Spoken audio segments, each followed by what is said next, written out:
Hello guys, how are you all? Welcome back to my channel. So, today we are gonna see, what if Izuku becomes the Dragon Slayer, part 1. Subscribe if you enjoy the video, let's begin the story. Midoriya Izuku is 3 years old when he breathes fire for the first time. From that day on, he is obsessed with his quirk.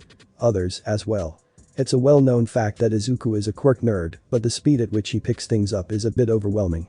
He only slows down when his grade school teachers call him out for his muttering, mostly for the telltale smoke plumes. Getting caught ignoring the lecture does little to help things, especially when it's his own fault. Eventually he takes to wearing a face mask, which gradually fixes the issue. His friend Bakugo is known for being picked on for his intellect and his attitude, which gets them into trouble constantly. One day, when the two are 7 years old, they're attacked by some bullies from 5th grade. Normally Bakugo would take care of things, but they have the foresight to douse him in water first. 10 minutes later the 3 older boys run away, limping and crying, from a seething Midoriya. When the police come, he's already calmed down enough to explain that it was accidental. Bakugo is startlingly quiet during the debriefing. Izuku and Katsuki spend the rest of grade school avoiding one another. Everyone asks questions. Midoriya and Bakugo were as close as family the day before, and now they're noticeably different. The questions only irritate Bakugo, who then blows up the offenders. Kids avoid Midoriya from that day on, feeding on rumors until the incident is blown completely out of proportion. That marks a noticeable trend in each boy's life. Midoriya becomes a quiet breeding preteen with a quirk straight out of Pandora's box, while Bakugo is the only deviant in the district with a spotless record. Midoriya fades from existence, while Bakugo becomes too loud to ignore. The Gaba beach is a lonely place. The waves leave trash and driftwood in their wake rather than quietly scraping against the beach. Stray pieces of junk and driftwood gradually roll into hills and mountains of trash. In the daytime people avoid the beach, the salt in the breeze doesn't mix well with rotten seaweed and baked garbage. Lately several of the old folk have started warning people against dumping on the beach. Old gods were born this way, they growl. If you don't stop, they'll make sure you can't ever do it again. Fortunately or unfortunately, lonely places attract lonely people. Midoriya Izuku is a lonely person. When he first reaches the beach, dripping sweat and struggling to breathe, he looks the part. He's dressed in a mud-stained black school uniform that reeks of sewage. The uniform and his massive yellow backpack make him look somewhat thin and frail. The medical mask over his nose does not help the illusion. Carefully, with surprising grace, the boy picks his way through the mountains of garbage and finds his way to a shallow cove of cleared sand. After a few moments his backpack hits the sand, followed by his jacket, shirt, and his shoes. Beneath the uniform, Izuku is lean and powerful. Tanned skin and scars are wrapped tightly over a solid foundation of muscle. His hair is bushy, darker than usual because of the mud, and his eyes are locked on the sunset burning against the horizon. In the smoldering rays of twilight, Midoriya Izuku takes a deep breath and closes his eyes. Despite how brief the encounter with All Might had been, he'd gotten a good enough look. All Might wasn't exactly hiding anything when he threw the Texas Smash, and his shirt had made the technique painfully clear. Izuku's feet settle in the sand as he draws his arm back. Embers of his quirk feed into his blood as he exhales. The Gaba is unnaturally warm this far in, but the heat and the stench don't bother Izuku when he's focused. Compared to the well of flame nestled beneath Izuku's lungs, the rotten heart of the beach and the fading light of the day are matched beside a pool of lava. His punch feels awkward. Even though he'd expected it, it bothers him more than he thought it would. All Might's movements were powerful. One punch had the force of a hurricane. Izuku's movement feels lacking. After staring at his fist for a moment, he settles back into the stance and tries again. He continues, over and over, until he can throw the punch without wanting to fall over, or, rather, until throwing the punch doesn't throw off his balance. It's later than usual, and he's had a long day.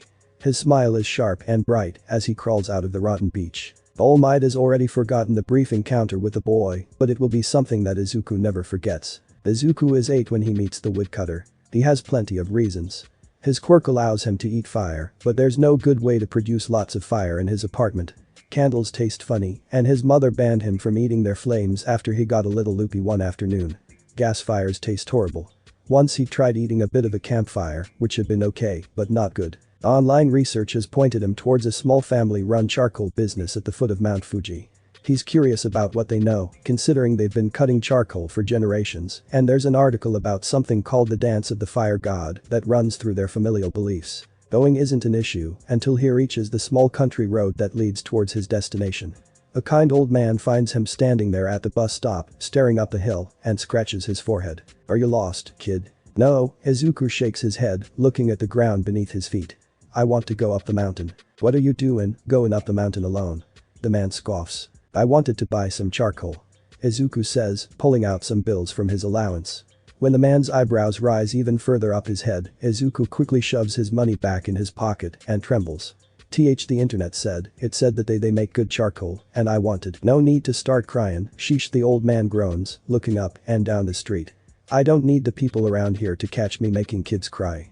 Look, if you're looking for the Kamado company, I can give you a lift. Izuku stares up at the old man curiously, watching him blush and scratch at the brim of his hat. Eventually the old man leaves, driving back towards the bus stop in a rickety old pickup truck, and Izuku decides that he's going to trust him. They pass the old man's house on the way, which explains half of the old man's reasoning, but Izuku remains close to the door of the cab. Kamado Company is a small group of houses in the foothills of Mount Fuji, close to the conservation lines. Izuku has seen the maps.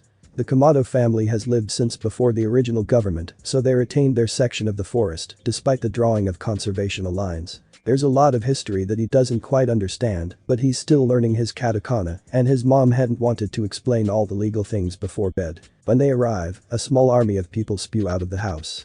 Several are kids Izuku's age, though most are young adults and workers. Among them is a pair of people that Izuku recognizes from the website. A man with dark red hair and eyes, and a woman with purple eyes who wears a butterfly pin in her black hair. Kamado Tanjiro and his wife, Kamado Natsuyori Kanao. Sorry for the trouble, Tanjiro. The old man waves from his truck as Izuku steps out and runs around the side, staring at the crowd with a healthy amount of caution. It isn't healthy. Tanjiro's sister's family have pyromantic quirks, and lately Katsuki has been rude. This little brat wanted to come see you about some charcoal. Oh?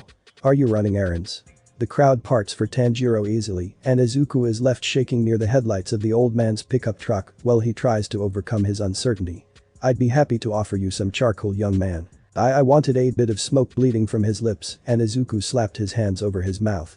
The crowd doesn't seem impressed or worried, they simply stare. I wanted to ask you about fire if that's okay. Of course, little one, Tanjiro grins widely, then reaches out and grasps the hands leaning from the old pickup truck. I'll take care of him from here, Jai-chan. Thank you for bringing him all this way. It's no trouble, not since you did so much for us, the old man grumbles. Take care, kid. Don't stay too long and worry about your parents. Izuku isn't certain about being left here, but Tanjiro radiates calm in a way that sets everyone at ease. Everyone goes back to work as the pickup truck heads back down the mountain and Izuku follows them towards the house. My name is Kamado Tanjiro and this is my wife Kanao. Tanjiro sets a cup of tea down on the table, settling down with his own steaming cup and a warm smile. I don't believe we've heard your name, little one. I'm Midoriya Izuku. It's nice to meet you. We have the same hair, Tanjiro chuckles, pulling at one of the curls on his head. Izuku's eyes flit to the strange crimson scar on his forehead, but he bites his tongue. You had questions about fire. Do you have a fire quirk? Yes, Izuku cups his hands and blows a small flame into them, cradling it gently as he looks up at Tanjiro and Kanao. My quirk lets me breathe fire, but I have to eat it first. Oh. Tanjiro drops a fist into one hand, grinning broadly. You want to taste our charcoal? The Kamado family refuses his money, claiming that a fire is the least they can offer their guests. Kanao seems amused by the event, almost as if she's expecting this from her husband, and she watches Izuku carefully as they move about. Eventually a child close to Izuku's age comes and helps his father with the charcoal, but Izuku doesn't say anything to the boy. Before they make the fire, Izuku watches Tanjiro take up a hatchet and cut firewood for them. He watches with rapt attention because the way Tanjiro moves speaks of endless practice with the axe and hidden power. When they start the fire, everyone stares at it appreciatively before Tanjiro smiles at Izuku and crouches beside him. Enjoy the meal, Midoriya-kun. Thank you for the food, Izuku gasps. He takes a deep breath, pulling at the fire until it billows towards him. When he's inhaled half of the flame he bites down and chews, watching the orange cloud snap back into place and crackle with much less fervor than before. The fire pours down his throat like ice water and settles in a place between his lungs. Well, how did it taste? It's good. Izuku stares at the fire with wide eyes. Tanjiro's flame tastes like mint and snow and warm marshmallows with a bit of spice lingering on his tongue. It's really good. I'm glad. Tanjiro laughs when Izuku takes another bite of the flame and sighs contentedly. Are you going to finish? I can't, Izuku mutters, staring at his feet as he twists his hands. That wouldn't leave any fire for everyone else. Izuku blushes when Tanjiro and Kanao laugh. He doesn't know what to think at first, but when Tanjiro claps him on the shoulder and smiles at him, it leaves him feeling as if he's just swallowed a whole bonfire. "You're a good boy, aren't you, Midoriya-kun? Don't tease him, Tanjiro, look at him," Kanach eyes, kneeling beside Izuku so that she can look him in the eye. "My husband means that you're a kind person, Midoriya-kun. May I ask how the fire tastes?" 5 minutes later, after explaining all different types of tastes, Izuku blushes and slaps his hands over his mouth again. Tanjiro and Kanao both laugh at him fondly. When they find that he wants to be a hero, they share a look and offer to teach him how to make charcoal. "It would be training," Tanjiro says. Kamado-kun, their son, gets upset when they offer to train Izuku, but Izuku can't understand why. He's a stranger. Soon after that, he heads back home and asks his mother if she'll meet the Kamado family. The rest is history. Looking up at the gates of the UA make them seem larger than life, as if they were built solely to outlive the dreams of aspiring heroes. Izuku stands with one hand on the edge of the gate, watching people stream by with awe and nausea warring in his stomach. With his black uniform, his dark green hair, and his dark green mask, he almost looks like he's trying to hide. After the written exam and the briefing, they're funneled to the changing rooms, then onto buses. Izuku's leg has been bouncing up and down since the written exam, but now he finds himself rubbing his hands over his face. Without his mask, he's nervous. Accidentally blowing smoke on the bus will definitely get him in trouble. Now both legs are jumping up and down, and the person beside him gives him a sideways glance. "Nervous?" the blonde asks. Izuku nods and tries to smile apologetically. His fear has him nearly grinding his teeth, but the boy beside him laughs casually. "Yeah, I get that. I don't mind if I don't make the cut, but I'm still really nervous." "I'm sure you'll," Izuku yelp when a tiny puff of smoke rolls over his tongue. His neighbor's eyes and smile both widen, and suddenly he's laughing hard enough that he needs to lean against the window of the bus. Wait, is that why you're nervous?" The boy laughs harder when Izuku nods, covering his mouth with both hands. "Sorry, I'm sorry. That's just I can't." After a few minutes to calm down, the boy wheezes and gives Izuku a light push. "Being nervous makes it hard to keep your quirk under control, huh? I get that. Sorry for laughing, but that was so unexpected." The two of them sit in light-hearted silence for the remainder of the short ride. When they get off, the boy waves to Izuku and drifts into the crowd. Izuku takes a deep breath and drifts the other way, keeping his distance from the others. Ahead of them is a massive door to what can only be a small ghost town full of robots and empty buildings. Izuku swallows a bit when he thinks of how much will be destroyed. Will that be part of the grading? He has to assume as much. He doesn't think about tying his jacket around his waist and doesn't pay much attention to the crowd when he starts stretching. Instead, his mind is running through possible exam components, questioning how many points he needs to pass. Roughly halfway through his stretch, a tall boy with glasses storms over. "Excuse me? What are you doing without a shirt?" The tall boy uses his hands energetically. Izuku sits up from his toe touches, blushing when he realizes how many people are staring at him. A puff of smoke escapes him when he first opens his mouth, forcing him to cough and bite back his fire before he can reply. It's for my quirk. You should have come prepared for that." The boy shouts. Heroes must be prepared for anything. Public indecency is inexcusable. Well, Izuku's knees curl towards his chest reflexively. He can feel himself getting warmer by the minute with the way he's blushing. "I see, couldn't afford much more than the shorts, actually." The tall boy shuts up promptly at that. Izuku stands and takes another deep breath. Steam starts rising from his body as he presses down on the star tucked in his chest, wordlessly explaining the situation. Before either of them can say anything more, Present Mic's voice cuts through the air like an anvil. "Oh." The crowds blink up at the tower wordlessly for a moment before the hero responds. "What, you think life gives you a countdown? Go go go." Izuku and the boy both take off towards the opening gates, and suddenly Izuku doesn't have time to be nervous. For a few moments, he keeps pace with the stranger in blue. They share a glance, then veer off down different streets. The first robot Izuku sees is a one-pointer wheeling towards him at high speeds. Behind it, a two-pointer is crawling into the intersection at the end of the block. Izuku takes a deep breath and pushes down on his quirk a little more. He leaps off the pavement, curling one foot back as he soars towards the machine. Ashinori chuckles as he watches the chaos. UA's entrance exam is a treat for the staff, and the equipment for observing potential students is top of the line. Everyone insists it's for safety, but watching kids mindlessly tear through machines beats daytime television. Some of them jump out at Toshinori for their skill, others for their power. One leaps from robot to robot, setting off explosions while grinning like a demon. His power and instinct are shockingly on point, but it reminds Toshinori too much of Endeavor. "Oh? Look at that." Toshinori glances towards another screen and hums appreciatively. One of the students from Site Beta, a boy wearing only shorts, is sprinting down a street. It doesn't take a trained eye to realize he's moving a bit too fast or to see smoke trailing behind him, but Toshinori can appreciate a well-trained youth. His eyes widen when the boy jumps and soars over the pavement. All the villain bots are larger than a person, but the one-pointers are roughly average height when they're moving forward. There's barely enough time for the machine to look up and slow down before the head is removed from the frame. When he lands, the boy rolls and comes up under an attack from the two-pointer's front leg, then uses the offending leg as a platform to vault over the robot, stomping on the head for good measure. Someone, Toshinori isn't sure who, rewinds the tape to see exactly what happens. The boy on the tape is plain looking, well built for someone of average height, but somewhat small. If he weren't shirtless and barefoot, he'd be completely unremarkable. Somehow the boy covers several meters with a running leap. The frame-by-frame motion makes it clear that he's moving just fast enough to give power loaders' cameras trouble. Large gaps open up as the boy jumps, but the slowed footage is enough to give them an idea of his form. Just before the one-pointer's head is axed, a burst of orange light colors the screen. Toshinori notices it absent-mindedly and puts a pin in it. Everyone watches silently as the boy rolls, jumps, plants a foot on the metal plate, and vaults the top, slamming his feet down on the head before leaping across and away. Damn strength quirks always stealing the spotlight, Midnight grumbles. Toshinori blinks when the drone scrolls down the street, revealing a pair of busted three-pointers before it cruises towards the more concentrated destruction. Look out, Izuku's teeth snap as he throws himself in front of an attacking robot.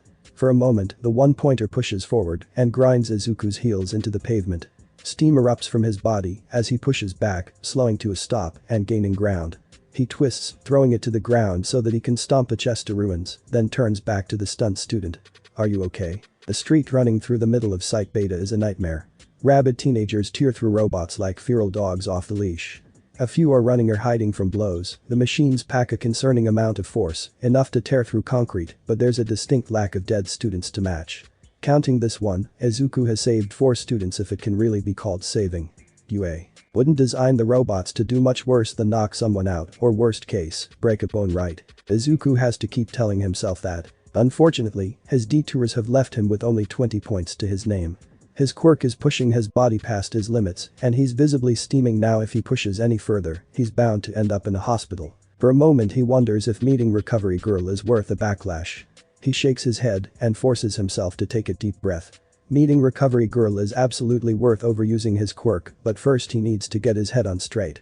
No point in meeting her if he's going to fail the exam. The ground shakes beneath his feet, knocking him from his reverie. Students storm past him, fleeing towards the gates, as a behemoth rises from the streets near the back. Before Izuku can run away, he hears someone call for help. At the base of the robot's treads is a girl trapped under a pile of rubble. Izuku pushes down on his quirk, flooding his system with molten iron. Flames erupt from his hands and feet as smoke trails from his lips.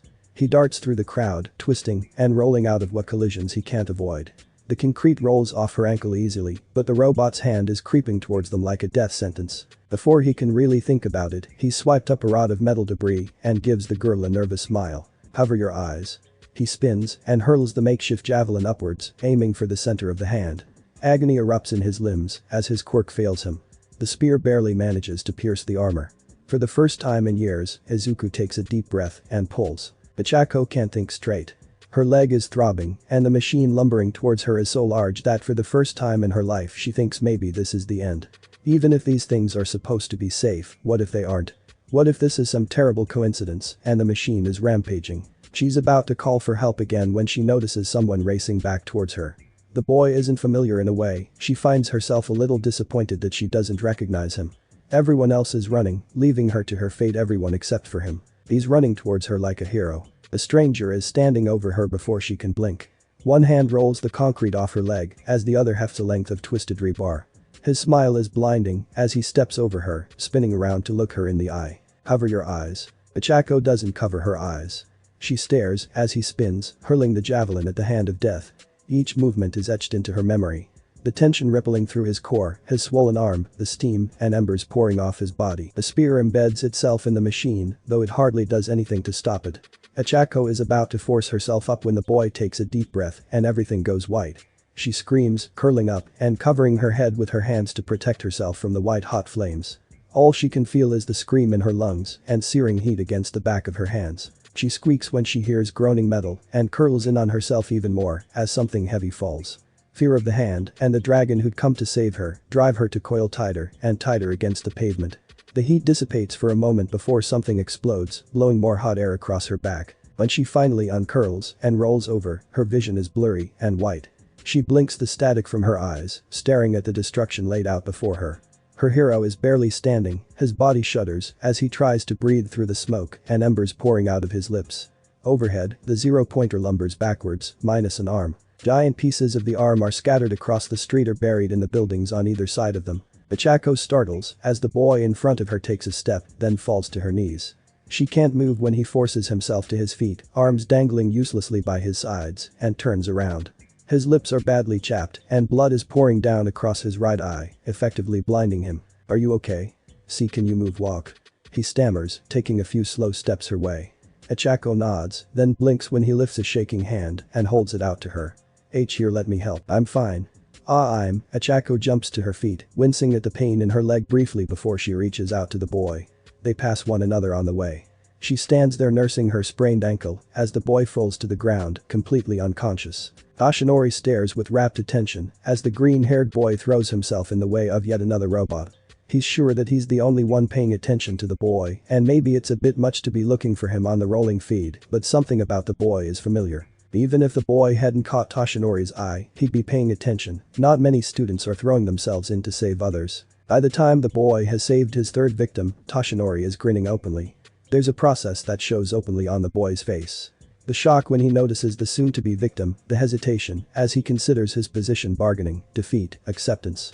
Eventually the boy is racing to step in, and then he's ushering the victims off towards the gates. He hasn't obtained many points of his own because he loses time caught between his wants and the need to save people. The desperate need, if Toshinori is seeing it right. Despite the earlier comments about strength quirks, Toshinori can't see something else in the boy's movements.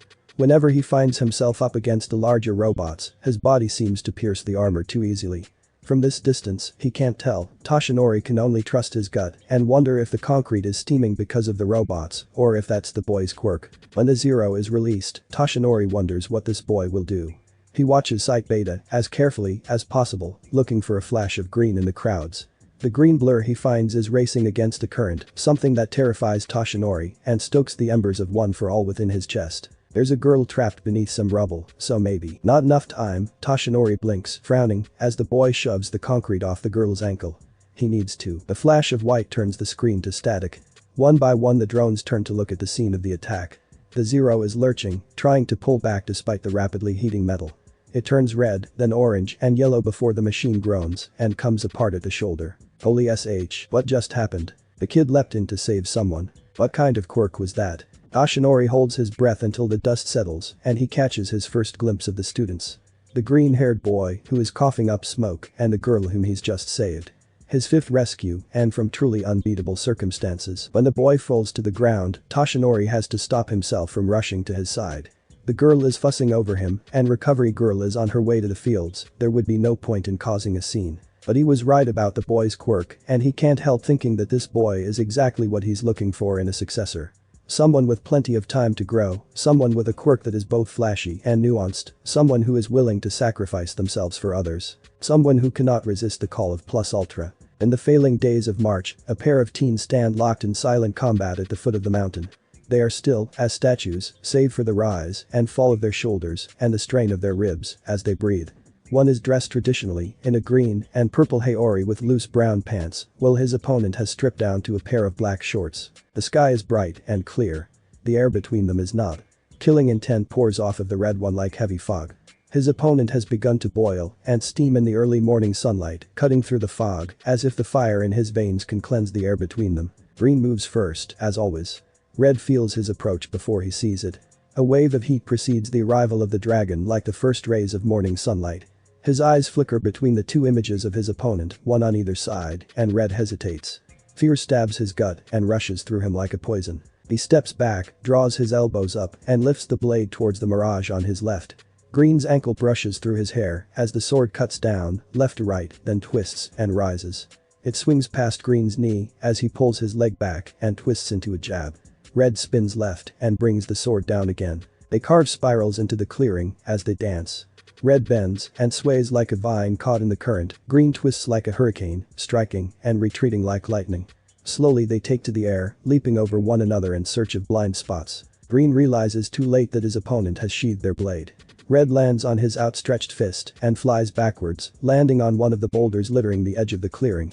He smirks as his hand settles on the hilt and then he is gone. Izuku blinks up at the sky as he tries to breathe. "You lasted longer that time," Sabito says. He's already perched on another boulder, blade sheathed, as if he'd never drawn it in the first place. Izuku coughs in response. Acting cool again, Sabito. The boys flinch as feminine laughter cuts the silence. Across the clearing, a young woman leaps over the boulders. She's dressed similarly to Sabito, in a pink and green haori with loose brown pants, though her hair is not the same burgundy red as her cousin. Her wavy black hair is cut just above her shoulders, showing off the red and purple fringe. Unlike Sabito's dichromatic red and purple eyes, her rosy pink eyes have cat-like pupils. She smiles quickly, but it feels more like a way to show off her fangs. "What do you want, Haru?" Sabito growls. "Mom told me to come get you both," Haru grins as she offers Izuku a hand up. "You're causing a fuss again." "It's training."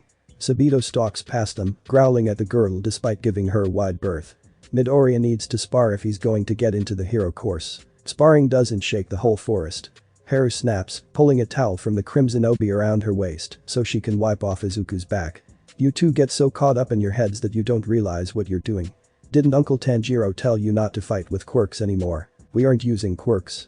Sabito glares at his cousin from atop the boulders, pressing a hand against the hilt of his blade to keep from yelling too loud. He knows better than to engage his cousin, no matter how angry he gets. "It's just breathing." He says that like it isn't his quirk, Haru huffs.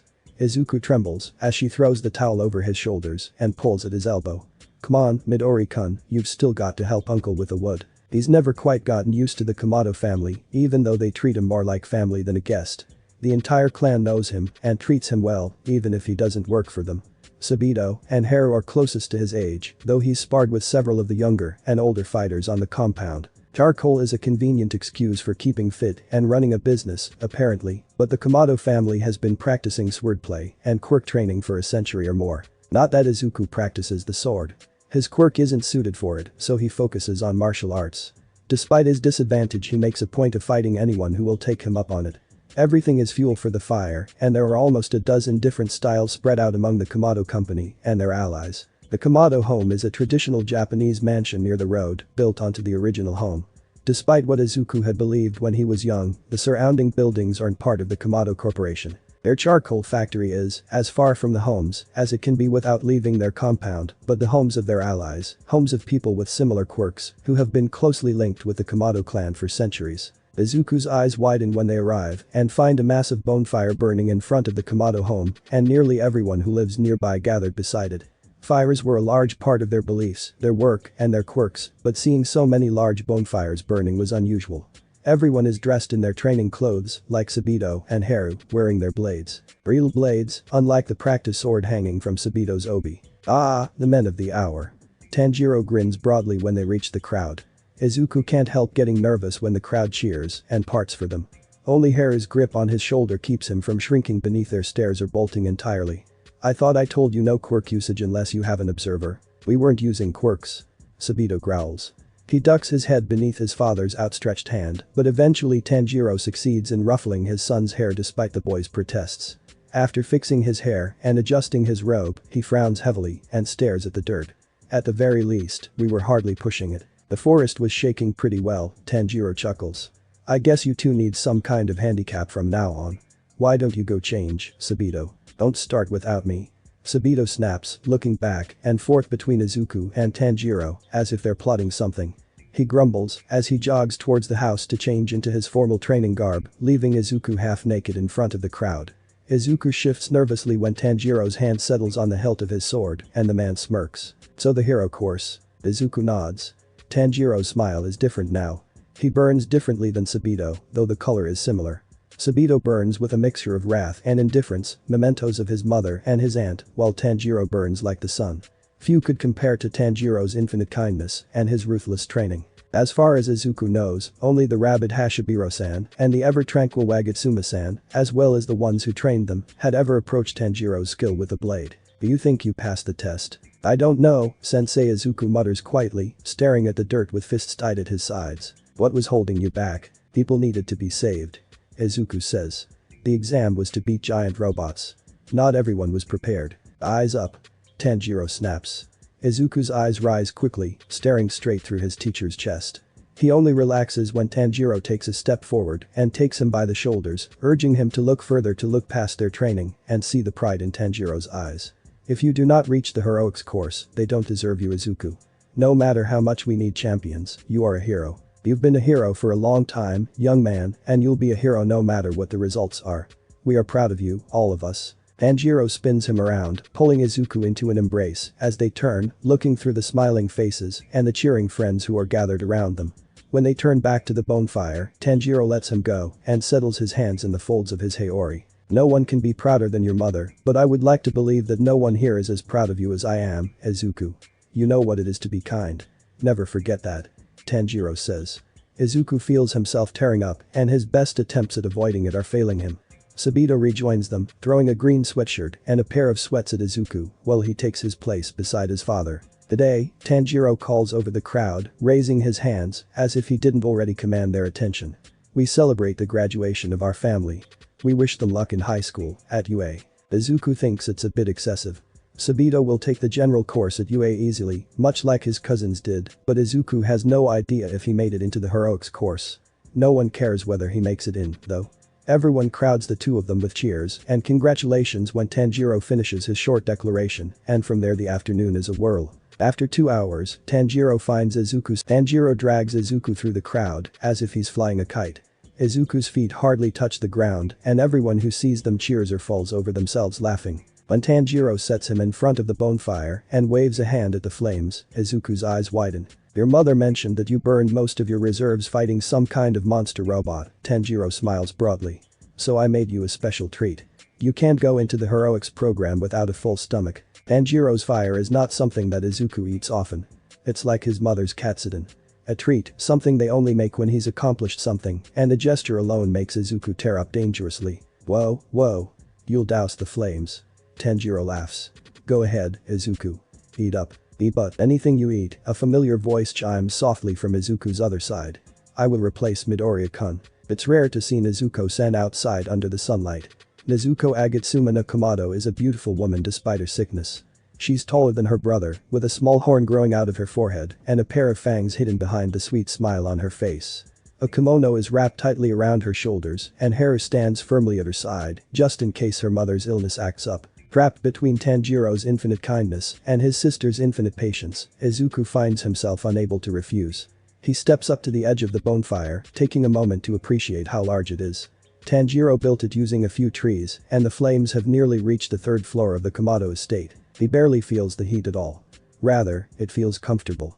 If he wants, he could reach in and scoop some of the fire into one hand, but that would risk his hoodie. After his consideration, he lets out a breath and inhales, pulling with an instinct that has been ingrained in him since his birth.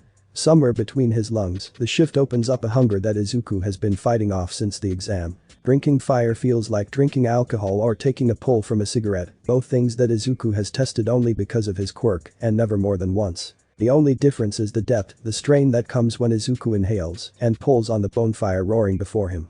No one Izuku has met has ever understood the depth of Izuku's hunger. He plays it off and understates it, praying that no one sees the way he licks his lips when he sees an open flame. What could he compare it to? Who could understand hunger? It feels like my stomach is rumbling, or the way your lungs burn when you're jogging. Izuku told his mother once. But it's both of them at the same time. Like there's a hole in my chest and I can feel the fire with my quirk whenever I get close to it. Getting close is like trying to breathe, but I have to pull first. I can feel the fire like air, but I can't do anything unless I want to. So it's something like being hungry and trying to breathe, knowing that you can't breathe without forcing yourself. Neither of them really understood his explanation, though his mother understood the sense of object being within range of her quirk. Quietly, in his own mind, Izuku compares his hunger to the emptiness of space.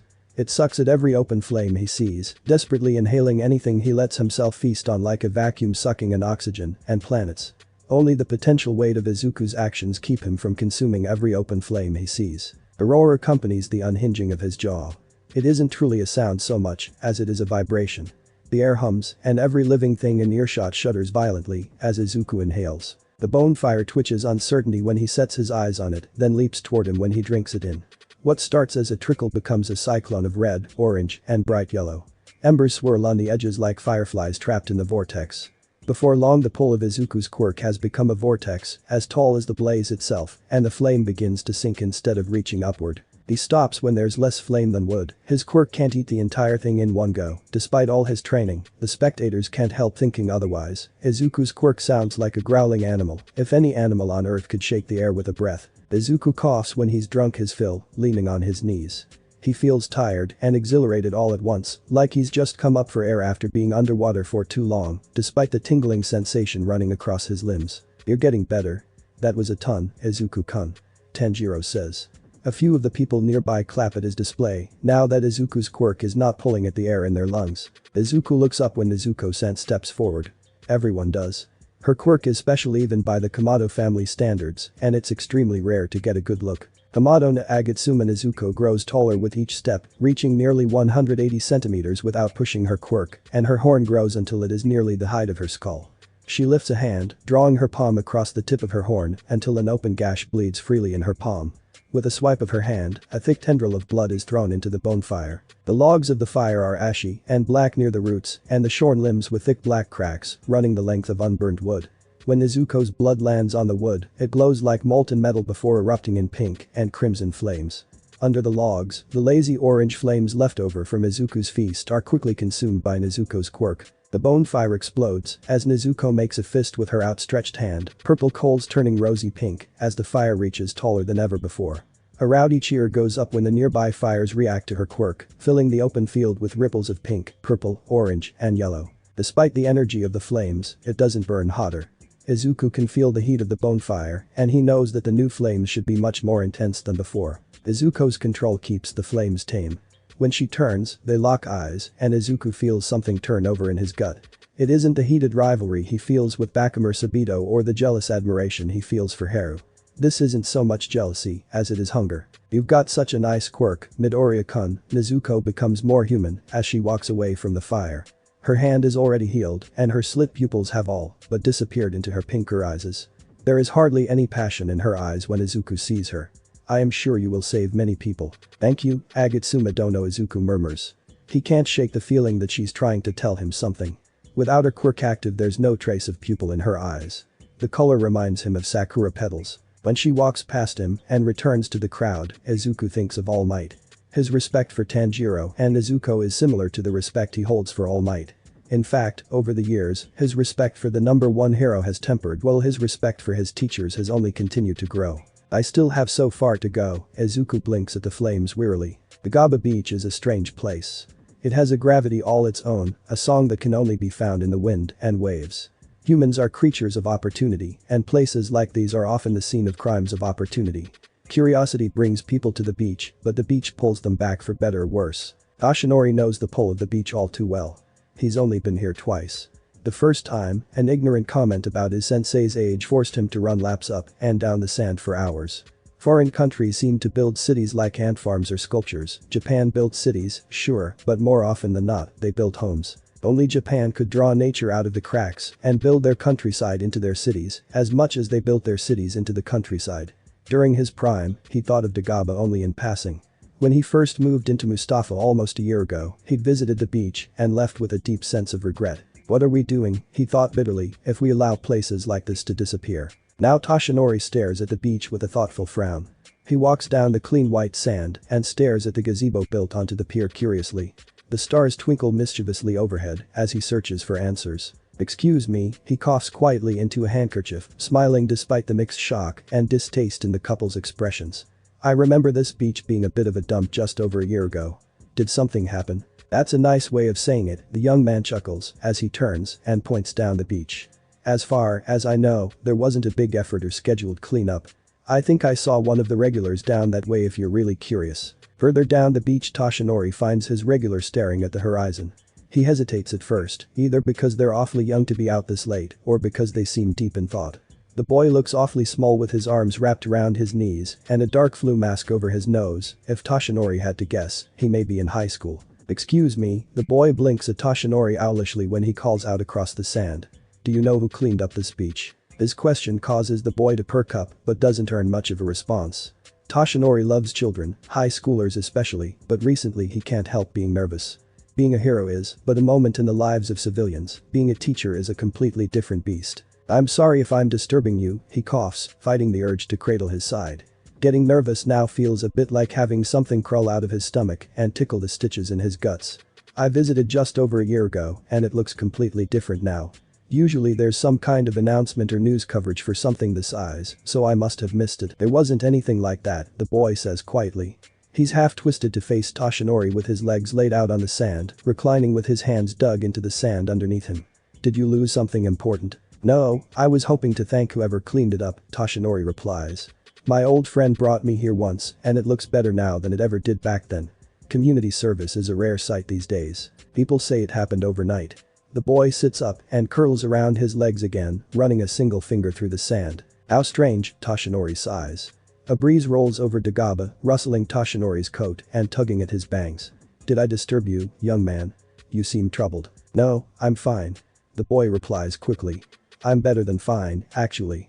My high school acceptance letter came in earlier tonight. I needed some time to think. Congratulations, young man. Toshinori can't help smiling. He nearly reaches out and slaps the boy's shoulder, but the boy's somber mood remains. Your parents must be very proud. They are. We celebrated. The boy replied. Apparently I did well. Apparently? Well, it's a national school. The boy glances up at Toshinori quickly, then waves his hands in time with his explanation. And I mean, my score was good. But I was. He trails off midway, staring past his outstretched fingers at the stars on the horizon.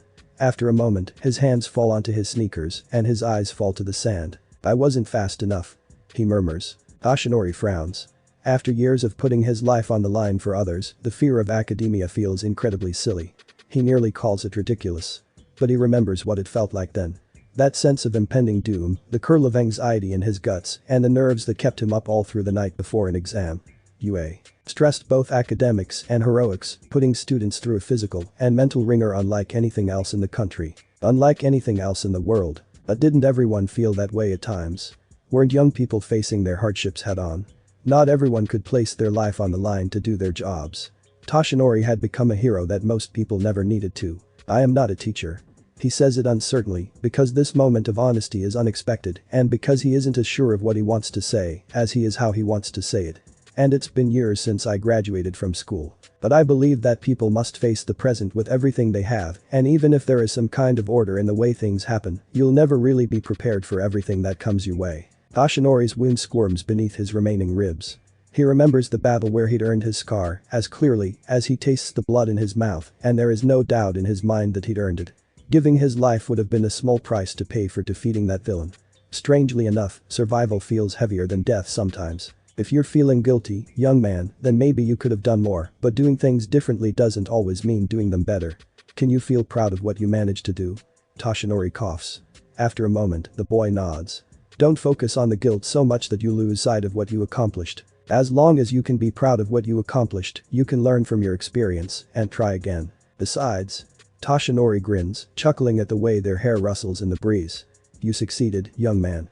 Grades aren't everything, you know. Teachers don't give out grades for style. Style. The admiration in the boy's eyes shatters after a moment of thought, leaving the boy to keel over and groan. I made a fool of myself in front of everyone. Well, you can learn from that too, Toshinori rasps. Not everyone was born with as much style as All Might. All Might, oh no, All Might. The boy buries his face in his hands, muttering something unintelligible. Now, time to get up. Toshinori doesn't mind borrowing a bit of one for all as he extends a hand to the boy. He doesn't feel particularly strong tonight, but at the very least he can still manage this much. Your parents might worry if you stay out all night being gloomy. Everything about the UA is massive. Izuku feels smaller than normal walking down the halls, and he can't help staring up at the door to Class 1 with a mix of healthy and unhealthy anxiety. When he finally opens the door, he finds the boy who'd scolded him during the entrance exam, scolding Kaken of all people. They both stop when they see the door close behind him, albeit for completely different reasons. Akam swings himself out of his desk and approaches him slowly. It's a bit of a ritual at this point. The blonde keeps his hands in his pockets and slouches as he always does at school, but Akam getting up and approaching is a sign of respect. Eku, Kaken. Izuku keeps his hands wrapped around the straps of his backpack. Third place.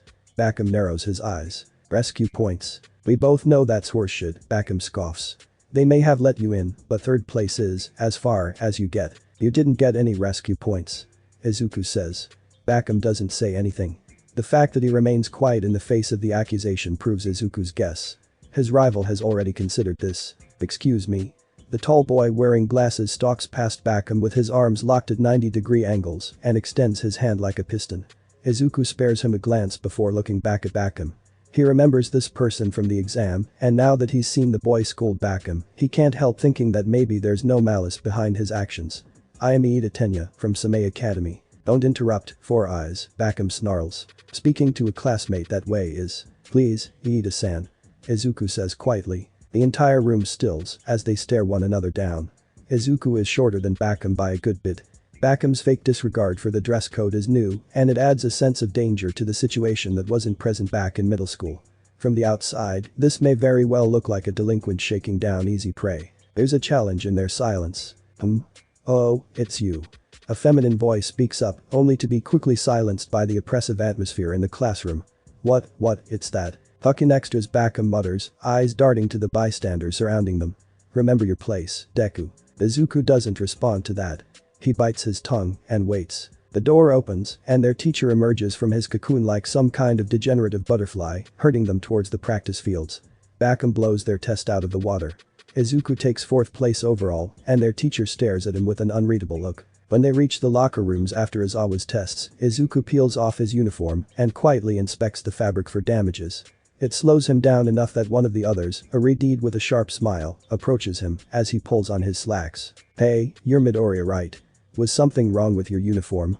Kirishima asks. Then no, I was just Izuku pulling his pants up quickly, meeting the Redeed's eyes once before he reached for his undershirt. I didn't want to damage it. My quirk can burn fabric if I'm not careful. That makes sense. Wait, you were holding back? Kirishima's expression twists between insulated and admiring for a moment before he settles on the latter. No. Izuku snaps. A bit of smoke rolls off his tongue at the outburst, surprising the people nearby. I mean, I wasn't holding back, I was just trying to be careful. Makes sense, I guess. Kirishima frowns. I thought you breathed fire. I can, Izuku nods, buttoning his coat before reaching for his shoes. I can eat fire too, but I've got a few ways to use it. That explains why you were so fast. Kirishima grins broadly at that. They leave the locker room near the tail of the pack, just ahead of the first girls exiting their locker room, and Izuku lets Kirishima talk for the both of them. Before they can enter the classroom, Izuku sees Uraraka jogging to catch up to them. Midoriya. You're Midoriya, right? Uraraka's smile is even brighter than Kirishima's, if that's possible. I never got to thank you for the entrance exam. You really saved me. Oh, I didn't. Izuku blushed when he remembered passing out in front of her. That. Wait. Kirishima points back and forth between Izuku and Uraraka. You saved her? No, I really. Hush. Uraraka swipes at him with one hand and turns to Kirishima with a smile that should be criminal. I got trapped under some rubble by that big robot, the 01, right? And then Midoriya comes running in, he kicks over the rock. But I didn't kick, and he throws this javelin. It was just some rebar, I didn't, and then whoosh. Uraraka finishes her tale with a shout and a jump, throwing her hands into the air with a demonstration that reminds Izuku of fireworks, not his dragon's breath. Everything goes white. I swear it felt like someone set off a bomb or something. It wasn't when Izuku shrinks when Uraraka's energy infects Kirishima and the classmates who have stayed in the hall to watch. That was you. Midoriya, Kirishima, and Uraraka are both sparkling. Dude. I saw that too. He nearly took out the whole thing. Uraraka's fist shoot upward for a moment, clearly caught up in her own mood to notice Izuku's nerves. You were like a real hero. But I mean, that, I didn't. Uraraka-kun is correct, Iida says from the door. He holds out some paperwork to the three of them, then pushes his glasses up his nose and turns to Izuku with a somber expression. Your actions were those of a hero, and you were rewarded because of it. 3rd place is something to be proud of, Midoriya. And, as for me, Iida bends sharply, then retreats and faces Izuku stiffly. I apologize for scolding you before the exam. It was rude of me to assume your intentions, especially when you'd done your best to consider everyone else. Why, you didn't do anything wrong, Iida-san, Izuku stammers. You were right, really, but I didn't have a choice. My quirk tends to set normal clothes on fire. Oh, that's why you were steaming. Concern bubbles up in Uraraka's voice. You were coughing up ashes, and I'm fine now. Izuku coughs, despite himself. He wishes he were fine.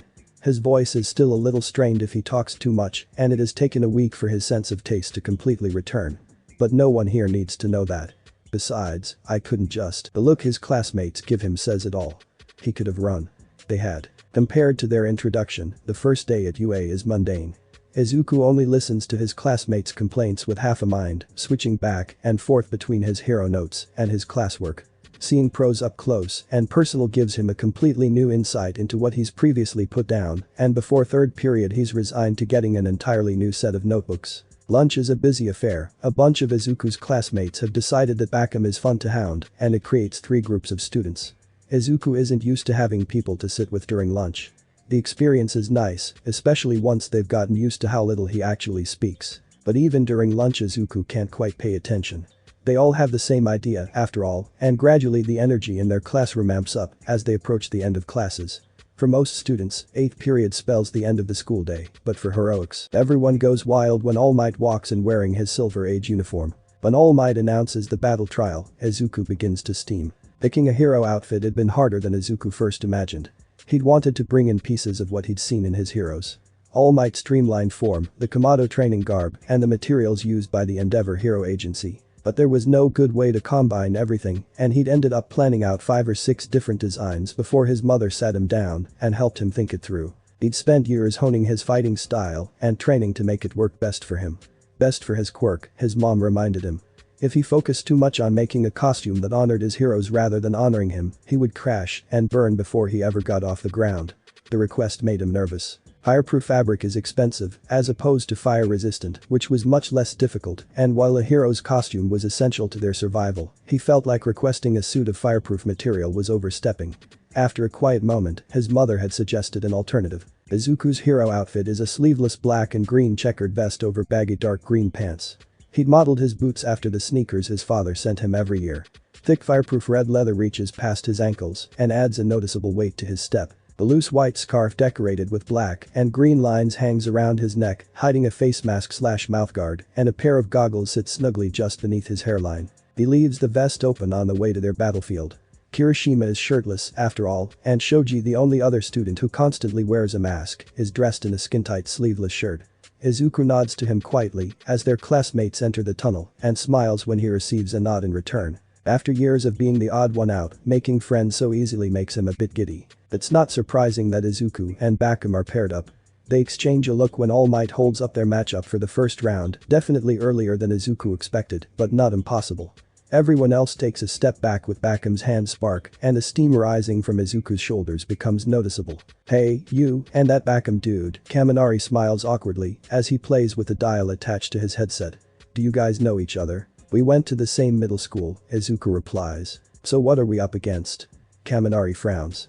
Izuku lets out a breath and pushes his fingertips out just a bit further, stretching so far that Kaminari makes a face and covers his groin with his hands. "Bakum is going to come for me," Izuku glances at Kaminari as he stands up, then looks up at the building. Claiming that he can feel something from the building would be ridiculous, but Izuku can't shake the taste of bloodlust. He's developed a sense for these things.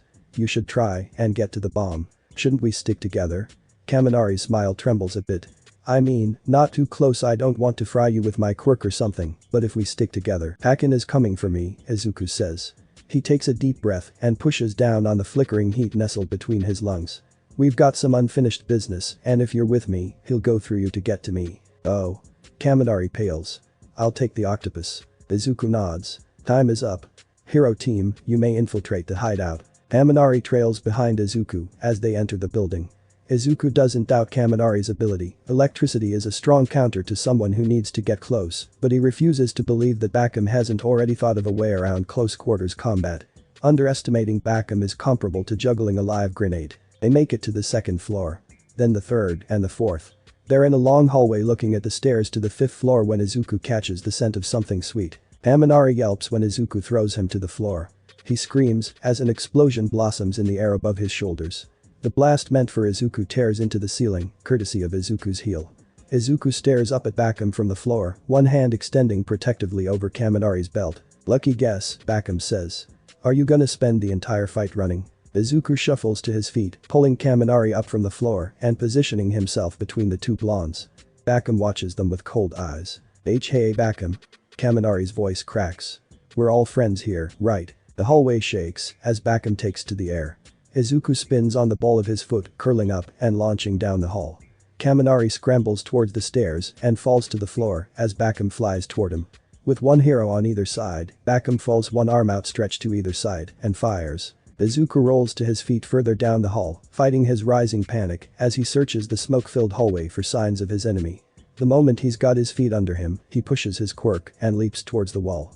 He bounces from wall to wall, gradually approaching the ceiling while he searches for the two blondes. Bakum is standing in a dead spot, staring down a sparkling Kaminari while he juggles a pair of spheres.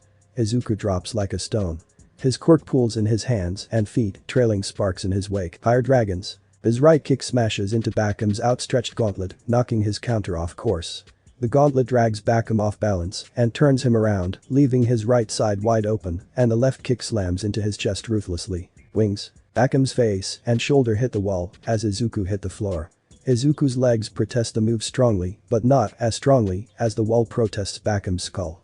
He can see blood dripping from Bakum's forehead as the boy staggers to his feet. Bakum spits blood and works his jaw, leaning against the wall for support. Cracked ribs. Izuku stands up slowly, backing away as Bakum pushes off the wall and glares at him. How long has it been since we fought? Bakum echoes. His temper is restrained now, but Izuku knows that he's angry. 2 years. Izuku replies. A pop sounds as Bakum twists his neck to either side. Never got to fight with quirks till now. Bakum growls. We didn't have armor either, Izuku says quietly. Or weapons. These aren't for you. Bakum holds up his gauntlets with a sneer. I'll beat you bloody with my bare hands. You haven't touched me yet. Izuku smirks. I've got a couple of reasons to fight back now. Bakum drops into a light squat, hands outstretched on either side. All Might would have stopped us if it was too one-sided. Too late for that. Izuku takes a deep breath and opens up his quirk, unleashing a burst of steam and torched air. Fire Dragon's cloak and lance. Bakum hesitates in the face of Izuku's illusion.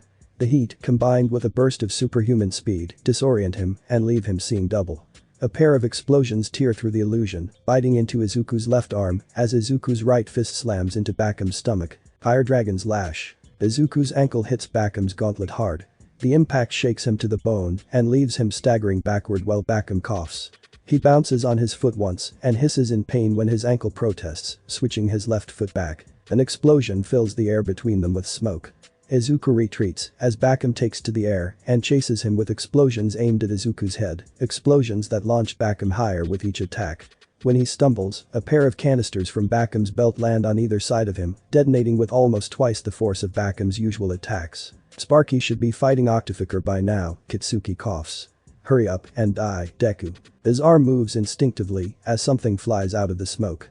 The spent grenade sticks to his palm as he swings at the haze lingering in the hallway. Buying time? What a. The second grenade grazes his temple like a bullet, tearing through the headband tied around his eyes. He's stumbling backwards when he sees 2 streaks of green light cutting through the smoke. Deku breaks out of the cloud wreathed in green light and black ash, wearing a smile that glows yellow and orange. Kitsuki's left hand rises, glowing, as he charges the largest explosion he can manage, and Deku twists like a snake. A kick redirects Kitsuki's gauntlet to the right, crossing his left arm over his chest, and Deku takes to the air.